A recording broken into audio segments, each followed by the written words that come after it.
Good morning dear student, स्वागत आपका bio की कक्षा में। और बच्चों, जैसा कि आपको पता है कि अभी अपनी हिंदी मीडियम क्लास है, ठीक है। तो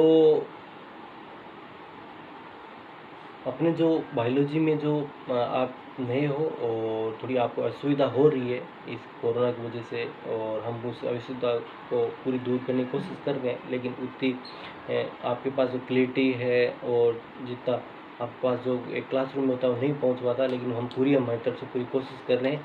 तो बच्चों, इसमें यदि आपको कोई असुविधा हो रही है तो जैसे यहाँ पे लाइट पड़ रही है ना, तो इसमें यहाँ पे कुछ नहीं लिखेंगे और लिखा हुआ जो मैं आपको बता दूँ, बाकी आपको पूरा का पूरा जो बोर्ड आपको दिख रहा है और लाइन टू लाइन में आपके साथ डिस्कस करूँगा, ठीक है।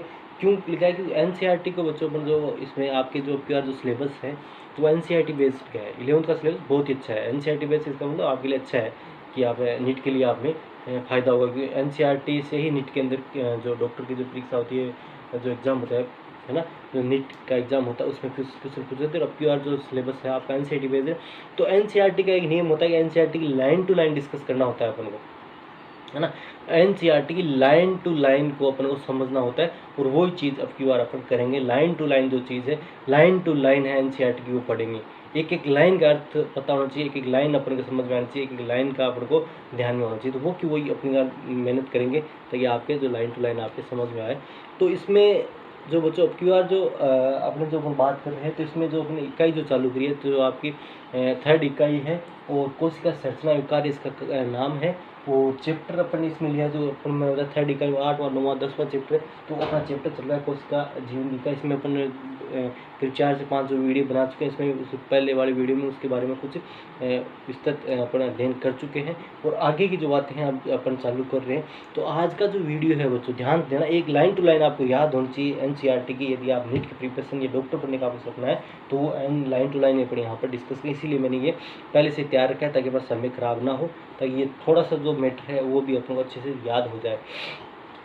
तो एनसीईआरटी की बात करें बच्चों, तो एनसीईआरटी में कुछ लैंग्वेज है जो भाषा है थोड़ी टफ है, लेकिन इसको जैसे इंग्लिश में तो इजी रहेगी, लेकिन हिंदी में जब एनसीईआरटी को पढ़ते हैं तो थोड़ा कठिन होता है एनसीईआरटी की जो लैंग्वेज है। लेकिन इसमें प्रयास करेंगे आपको किसी प्रकार की असुविधा ना हो, ठीक है। तो उसके लिए देखो, अपन आज जो बात कर रहे हैं वो बात कर रहे हैं राइबोसोम। तो आज के एनसीईआरटी में मैं लाइन टू लाइन चल रहा हूँ। आप देखोगे एनसीईआरटी को क्या जो आपकी बुक है तो उसमें देखोगे आज का जो टॉपिक है अपना वो है राइबोसोम, वो है अंतर्विष्ट पिंड, ठीक है। राइबोसोम वो है अंतर्विष्ट पिंड, राइबोसोम अंतर्विष्ट पिंड, जिनको बोलते हैं राइबोसोम और इंक्लूजिव बॉडीज। इंग्लिश में क्या बोलते हैं? इंक्लूजन बॉडीज बोलते हैं। इंक्लूजन बॉडीज, इंक्लूजन बॉडीज का मतलब होता है कुछ कण, ठीक है। कुछ विशेष प्रकार के जो कण होते हैं जो झिल्ली से आवृत नहीं रहते, और क्या होते हैं, राइबो जो कोशिका द्रव्य होता है, प्रोकैरियोटिक कोशिका होती है, उसमें ऐसे ही पड़े रहते हैं ना। जैसे मैं डायग्राम से ही बताऊंगा, यहाँ बनाएंगे अपन डायग्राम, ठीक है। तो देखो, आज जो अपन बात कर राइबोसोम क्या होता है और अंतर्विष्ट पिंड जो क्या होते हैं। सबसे पहले तो आपको बच्चों एक चीज़ याद रखनी, जो पहले वाली वीडियो में अपन डिस्कस कर चुके हैं। राइबोसोम होते हैं, ठीक है, वही ऐसे अंगक है या सेल ऑर्गेनेल्स है या जो कोशिकांग है जो प्रोकैरियोटिक और यूकैरियोटिक दोनों ही कोशिका में पाए जाते हैं। ये झिल्ली विहीन अंगक है, आपको पता ही है।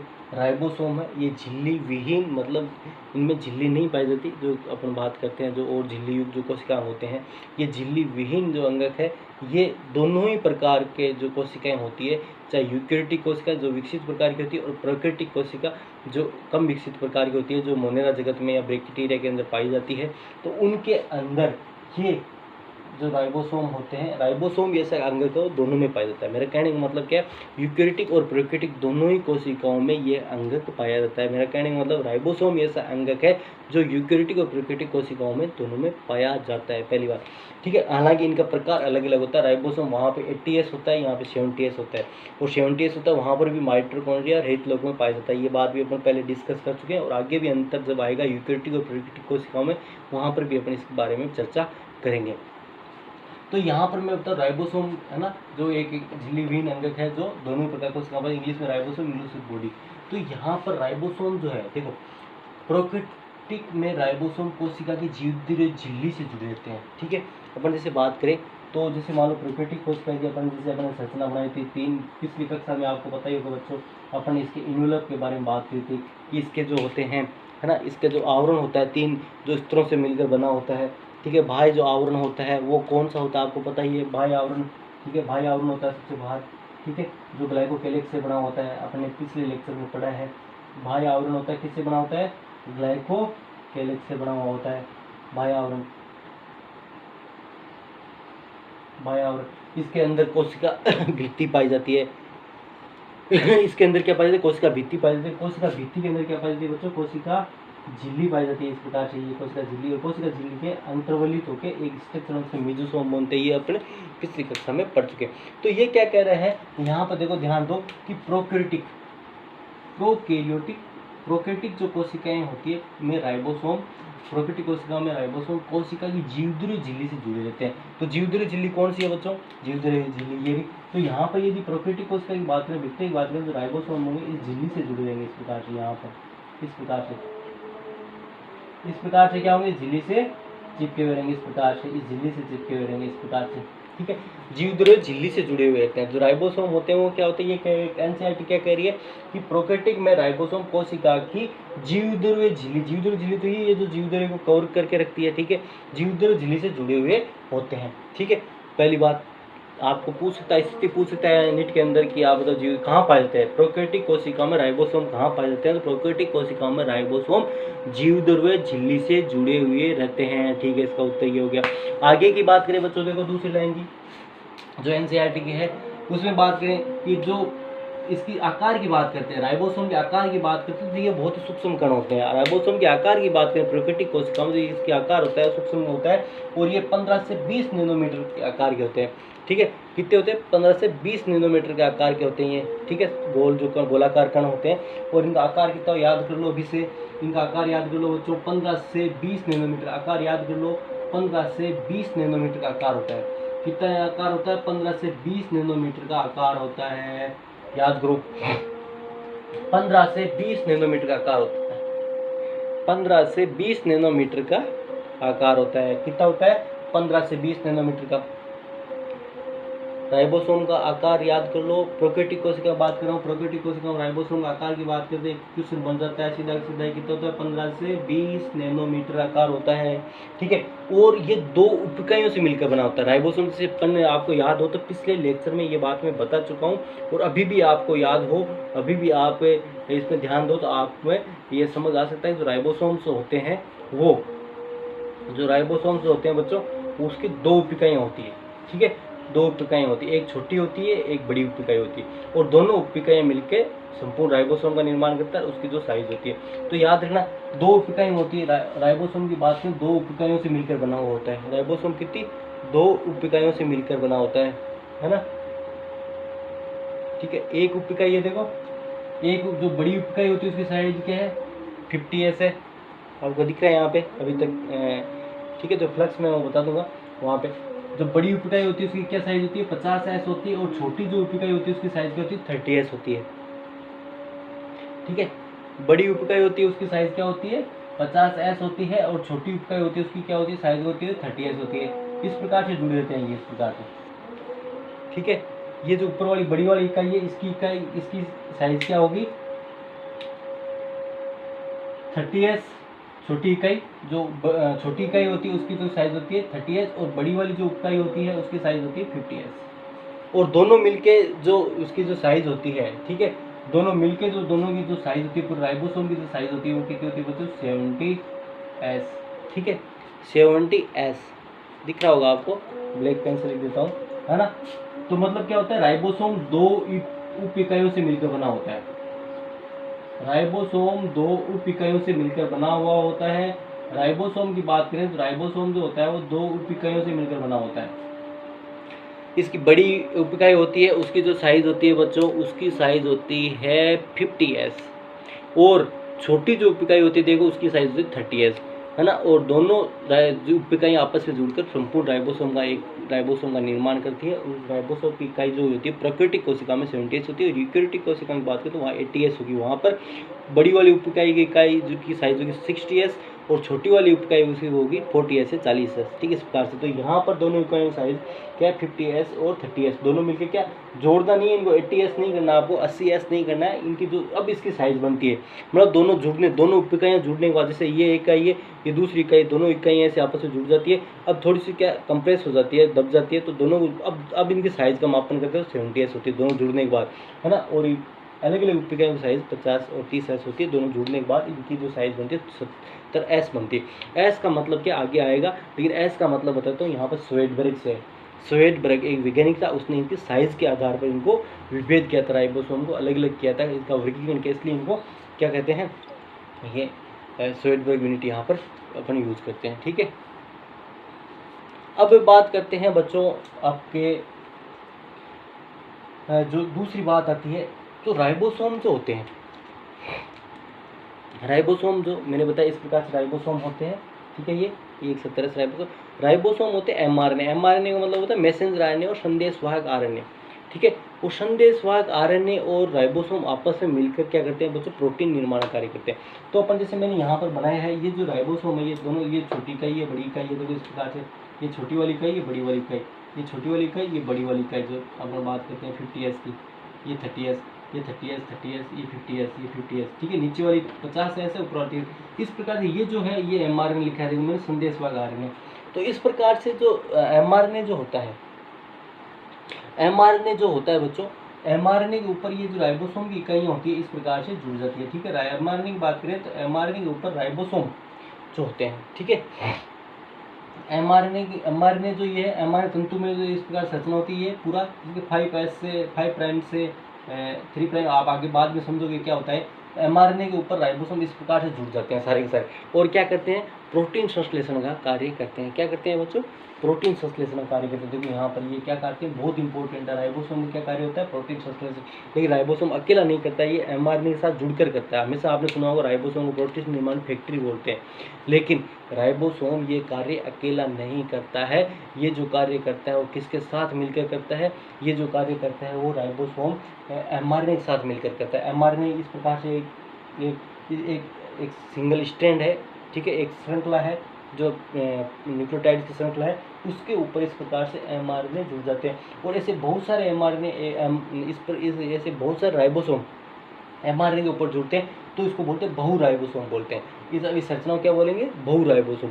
जब एमआरएनए के ऊपर बहुत सारे राइबोसोम, देखो इस प्रकार से एक राइबोसोम, दूसरा, तीसरा, चौथा, पांचवा, इस प्रकार से एमआरएनए के ऊपर बहुत सारे राइबोसोम इस प्रकार से जुड़ जाते हैं।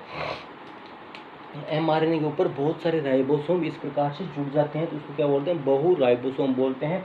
इसको बहुसूत्र भी बोलते हैं। याद है आपको, जैसे एनसीईआरटी है, तो मैंने क्या होता है, एनसीईआरटी की प्रत्येक लाइन से नीट के अंदर क्वेश्चन बनता है, ठीक है। तो यहाँ पर आप याद रखना बच्चों कि आपको पूछ ले बहुसूत्र क्या है, ठीक है, तो आपको कन्फ्यूज, बहुसूत्र का मतलब क्या होता है, एक एमआरएनए का स्ट्रैंड है, एक एमआरएनए की श्रृंखला है, उसके ऊपर बहुत सारे राइबोसोम, एक राइबोसोम, दूसरा, तीसरा, चौथा, इस प्रकार से राइबोसोम जुड़े हुए हैं। किस लिए जुड़े हुए हैं, प्रोटीन संश्लेषण के लिए जुड़े हुए हैं, प्रोटीन निर्माण के लिए जुड़े हुए हैं। तो इस प्रकार का जो होता है उसको बहु राइबोसोम या बहुसूत्र कहते हैं। ये हो गया बच्चों जो आपके राइबोसोम के बारे में दिया हुआ है, उसके बारे में बात होगी। छोटा सा मैटर था ये राइबोसोम के बारे में, कि आपको समझ में राइबोसोम के बारे में कितना दिया हुआ है, और एनसीईआरटी में इतना सा दिया हुआ, मतलब क्वेश्चन यहाँ से इस प्रकार से कहीं न कहीं क्वेश्चन यहाँ पे बनने की जो होती है वो संभावना रहती है। अब वो बच्चों देखो, अब आगे की जो बात करते हैं, जो इसमें अगला जो टॉपिक है, अगला जो इसमें टॉपिक दिया हुआ है, ये तो था राइबोसोम की। और दूसरा जो टॉपिक दिया हुआ है, देखो बच्चों कौन सा दिया हुआ है, देखो यह अंतर्विष्ट पिंड दिया हुआ है, ठीक है। अंतर्विष्ट पिंड या इंक्लूजन बॉडीज क्या होती है, इंक्लूजन बॉडीज क्या होती है, और इंक्लूजन बॉडीज होती है, ये प्रोकैरियोटिक कोशिका की बात कर रहे हैं, याद रखना। अभी अपन किसकी बात कर रहे हैं, प्रोकैरियोटिक कोशिका की बात कर रहे हैं। अभी जो अपन बात कर रहे हैं किसकी बात कर रहे हैं, केवल और केवल प्रोकैरियोटिक कोशिका की ही बात कर रहे हैं, ठीक है। तो प्रोकैरियोटिक कोशिका के अंदर ही क्या होती है, अंतर्विष्ट पिंड पाए जाते हैं। अंतर्विष्ट पिंड क्या होते हैं मैं अभी बताऊंगा आपको, ठीक है। ये जैसे प्रोकैरियोटिक कोशिका की संरचना की बात कर रहे हैं अपन, इसका जो ये बाह्य जो ये आवरण है ना, इसका जो कोशिकीय आवरण है, कोशिकीय आवरण 3 स्तरों से मिलकर बना। 3 स्तरों को मैंने पिछले वीडियो में नाम बताया, लिखेंगे क्या ना। इस प्रकार से इसमें फ्लैजिला और पाया जाता है, जो गति के लिए आपको बताइए, कसाबिका पाई जाती है। कसाबिका के 3 भाग होते हैं, तंतु होता है ना, हुक होता है, ठीक है, तो और उसकी आधार काय होती है ना। इस प्रकार से जो अपन बात करते हैं। तो इसके अंदर अब जो इंक्लूजन बॉडी, अंतर्विष्ट पिंड क्या होते हैं, देखो अंतर्विष्ट पिंड क्या होते हैं, अंतर्विष्ट पिंड क्या होते हैं, देखो अंतर्विष्ट पिंड, अंतर्विष्ट या इंक्लूजन बॉडीज क्या होती है। अंतर्विष्ट और इंक्लूजन बॉडीज की बात करें तो प्रोकैरियोटिक कोशिका बचे हुए पदार्थ, बचे हुए पदार्थ का मतलब क्या होता है, इससे न्यूक्लियोइड होता है ना, केंद्र का होता है, आपको पता ही है, जिसमें जो जो जेनेटिक मैटर होता है इस प्रकार से खुला ही पड़ा रहता है, मतलब क्या होता है, इसमें किसी प्रकार का केंद्र की आवरण नहीं पाता, तभी तो उसको अविकसित प्रकार केंद्र मानते हैं और उसको प्रोकैरियोटिक कोशिका मानते हैं, ठीक है। तो इसमें ये होता है, इसको न्यूक्लियोइड बोलते हैं, ये केंद्र का बोलते हैं,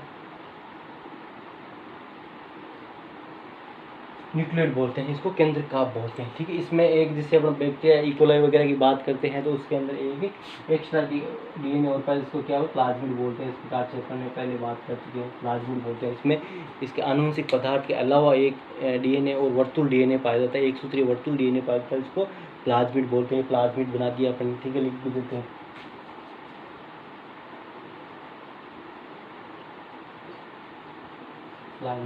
तो अब ये क्या कहना चाहता है, देखो कि अंतर्विष्ट पिंड या इंक्लूजन बॉडीज क्या होती है। अब बात अपन जो कर रहे हैं कि इंक्लूजन बॉडीज के प्रोकैरियोटिक कोशिकाओं में बचे हुए पदार्थ कोशिका द्रव्य में अंतर्विष्ट के रूप में संचित है, मतलब बचे हुए पदार्थ है ना जो बच के, इसके अलावा अपन जो मोटी मोटी बातें हैं, मीजोसोम की बात होगी, केंद्रकाभ की, प्लाज्मिड की बात होगी, और इसके अंदर और भी जो चीज़ें होती है वो झिल्ली वेन होती है, मतलब इनमें झिल्ली नहीं पाई जाती और कोशिका द्रव्य ऐसे ही पड़े रहते हैं। कौन कौन से जो देखो वो बात में, ये झिल्ली द्वारा घिरे नहीं होते, ठीक है।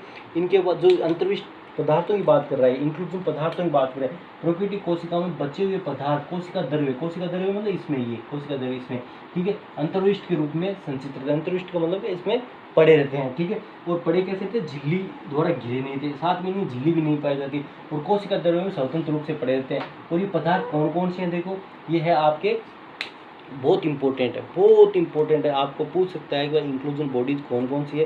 तो इंक्लूजन बॉडीज कौन सी, ये फॉस्फेट कणिका है, ये फॉस्फेट कणिका, इस प्रकार ये पड़ी हुई है, कण पड़े हुए हैं, झिल्ली नहीं पाई जा रही, डायरेक्ट कण ही पड़े हुए हैं, फॉस्फेट के कण पड़े हुए हैं, झिल्ली नहीं इनके चारों, झिल्ली विहीन, ठीक है, झिल्ली विहीन है, झिल्ली नहीं पाई जा रही इनके।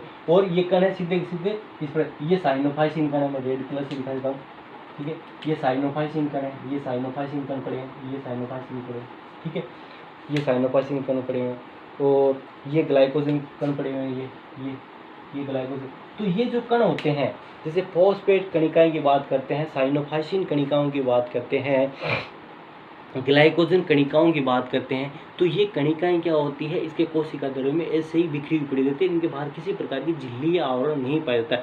इनको ही क्या बोलते हैं, इन्हीं को क्या बोलते हैं, अंतर्विष्ट पिंड बोलते हैं। और इन्हीं को क्या बोलते हैं, अंतर्विष्ट पिंड बोलते हैं, इंक्लूजन बॉडीज बोलती है, ठीक है। इनको क्या बोलते हैं, अंतर्विष्ट पिंड और इंक्लूजन बॉडीज बोलते हैं। यहाँ तक देखो क्लियर हो गया आपके। अब अगली बात देखो कि एक एनसीईआरटी में एक लाइन और मेंशन की हुई है, याद रखो कि गैस रसदानी क्या होती है, कई कई में क्या होती है, यहाँ पर इस प्रकार से रसदानी और गैस रसदानी का मतलब क्या होती है, एक छोटी सी रिक्तिका होती है, उसमें गैस भरी रहती है। रिक्तिका मतलब क्या, जैसे गुब्बारा सा होता है इस प्रकार छोटी सी, इसके अंदर क्या होगी, गैस भर गई, तो ये क्या होगी, गैस रसदानी बनी, है ना। ये छोटी सी रिक्तिका है, रिक्तिका का मतलब क्या होता है, जैसे बबल होता है, बबल जिसको अपन बाल बुदबुदा, ठीक है, उस प्रकार से एक बुदबुदा होता है ना। किसके अंदर बात बता रहा है, किसके अंदर पाया जाता है, बैक्टीरिया यानी नीलहरित शैवाल के अंदर, नीलहरित के अंदर बैंगनी और हरी प्रकाश संश्लेषित जीवाणु होते हैं, याद रखना, सबके अंदर नहीं पाया जाता।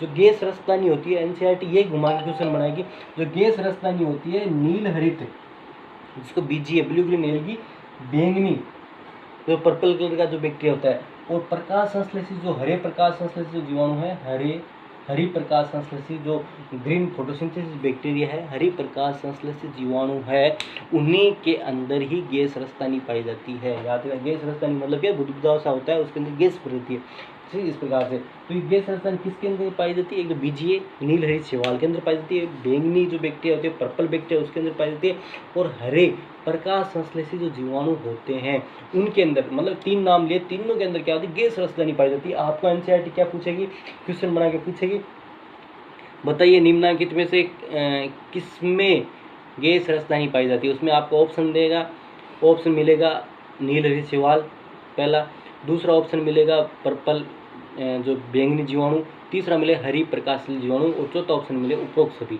तो आपको क्या लिखना है? उपरोक्त सभी। यदि इनमें से एक ऑप्शन आता है तो आपको एक चूज करना है, ठीक है। तो इस प्रकार से इसमें एनसीईआरटी से क्वेश्चन बनते हैं। तो ये था बच्चों इसमें जो इंक्लूजन बॉडी थी उसकी बात और होगी, है ना। जो अपनी बात करते हैं जो गैस रस्तानी थी वो बात होगी, और अंतर्विष्ट पिंड थे उनकी बात होगी, राइबोसोम की बात होगी, अंतर्विष्ट पिंडों की बात होगी।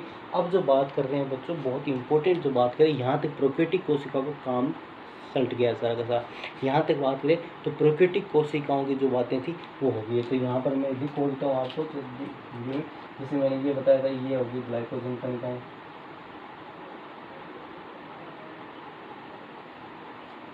और ये बात में हरी वाली होगी साइनोफाइसिन होगी,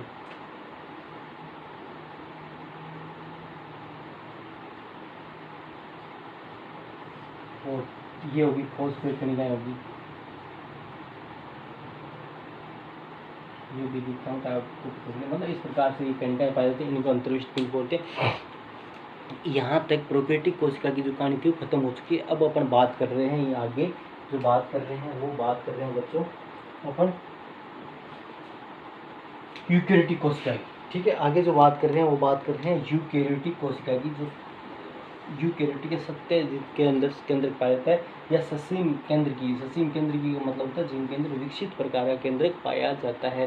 ससीम केंद्र की कोशिकाएं जो होती है मतलब जिनके अंदर विकसित प्रकार का केंद्र पाया जाता है वो कौन सी होती है? यूकैरियोटिक कोशिकाएं होती है। अब बात करें यूकैरियोटिक कोशिका की बात करते हैं। यूकैरियोटिक कोशिका की बात करें तो यूकैरियोटिक कोशिकाएं जिसमें ससीम का मतलब होता है विकसित प्रकार का केंद्र इनके अंदर पाया जाता है, इनके बोले ससीम केंद्र की कोशिकाएं बोलते हैं।